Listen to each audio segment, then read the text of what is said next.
Calling The Last of Us Part 2 a divisive game would be the understatement of the century, but for my money, it's one of the best games I've ever played.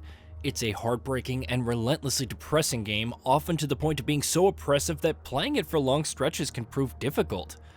But there's something so incredibly refreshing about the absolute honesty with which it tells its harrowing story, and the way in which it completely adheres to the rules of its brutal world, without exception. I was floored when I first played the game 3.5 years ago, and I've only grown to love it more as time has passed.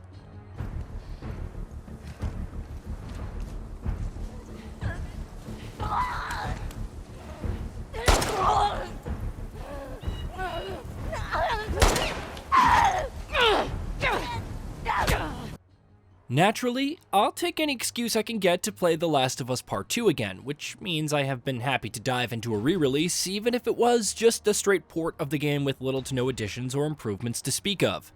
The Last of Us Part 2 Remastered, however, is not that.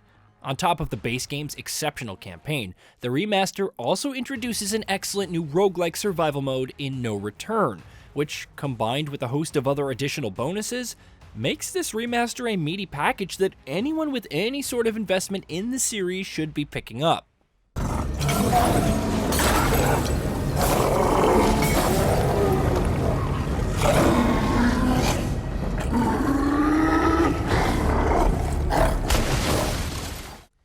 It's no surprise that No Return is the star of the show here, assuming you've played the base game before.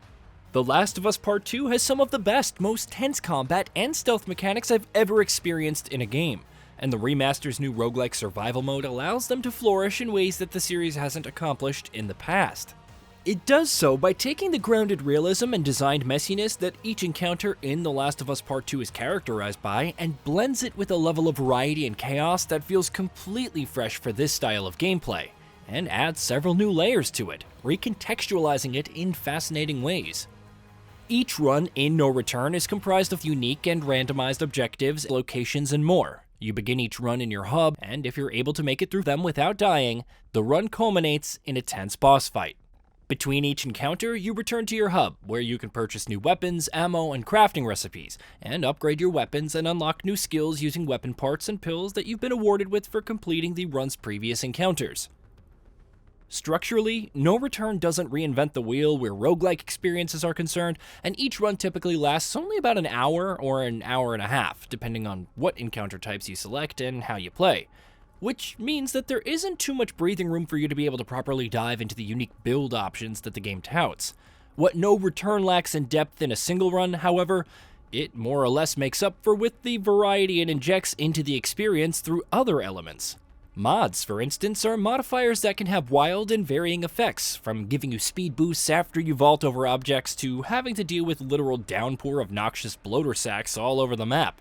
Mods are applied to encounters randomly, and though you do usually have the option to not choose an encounter where a particularly tricky mod has been applied, they also come with bonus points and rewards, which introduces a nice risk-reward element to the proceedings. Beyond mods, gameplay variation comes from a number of other things. No Return encourage a unique playstyle, while which weapons you unlock over the course of a run, which skills you purchase, which encounter types you choose, and what locations you choose to play in can all radically impact the experience as well. There are also gambits, which are optional challenges that you can tackle during a run, like landing a certain number of headshots, for instance, which unlock further rewards. This being a roguelike mode, progression during a run is obviously temporary, which means you lose any and all upgrades when you die. There is, however, an overarching progression system as well, one that's been implemented quite well here, even if it doesn't necessarily think outside the box. From bosses to mods gambits, completing challenges allows for permanent unlocks, and with a large number of challenges available pertaining to everything from engaging with different mods to fighting bosses and more, I can see players putting a significant amount of time into unlocking everything that No Return has to offer. No Return is by no means a revelation for the roguelike genre where its execution is concerned, and yeah, it does have some issues. For instance, not all encounters feel equally interesting.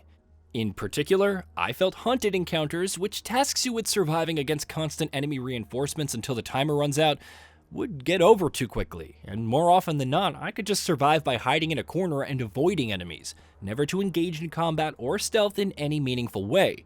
But even though it does have some issues here and there, by and large, No Return uses The Last of Us Part 2's exceptional combat and stealth mechanics in incredible new ways, and allows you to experience them in a way the campaign doesn't. Beyond No Return, there are a few other intriguing additions in The Last of Us Part 2 Remastered that are also worth mentioning. Chief among them are the Lost Levels, which are early development slices of levels that were cut from the game. Presented in an unfinished state, though to different degrees, and with optional developer commentary, these 3 levels provide fascinating insight into the development process at Naughty Dog, and allow you to engage with the game in a way that we very rarely see in the AAA space, if ever. We had this idea of recontextualizing all of our usual gameplay mechanics that were designed for really violent ends. The workbench, door bashes, throwable weapons, and even the infected, which is my personal favorite. Peppered throughout the level are moments of levity or shared history, all the while seeing how happy and mundane they all were before her huge revenge odyssey.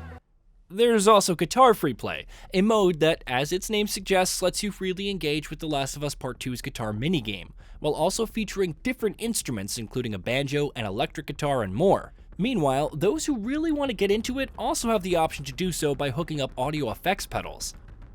Even though The Last of Us Part 2 Remastered's visual and technical upgrades over the original PS4 title feel minimal at best, which isn't surprising seeing as the original still looks better than most games today, with comprehensive additions like No Return, The Lost Levels, and Guitar Free Play, it comes across as a legitimately meaty and well-made expanded re-release of the original game. Priced at $50 at launch with a $10 upgrade path available to those who own the PS4 version of the game, it's also great value for money. Dina! Dina! As a better and expanded version of what is probably the best game Naughty Dog has ever made, The Last of Us Part 2 Remastered is incredibly easy to recommend. Hey, did you know that we at Gaming Bolt upload new videos every day? Stick around, drop a like, subscribe, and hit that bell, and let us know what kind of content you'd like to see in the future with a comment below.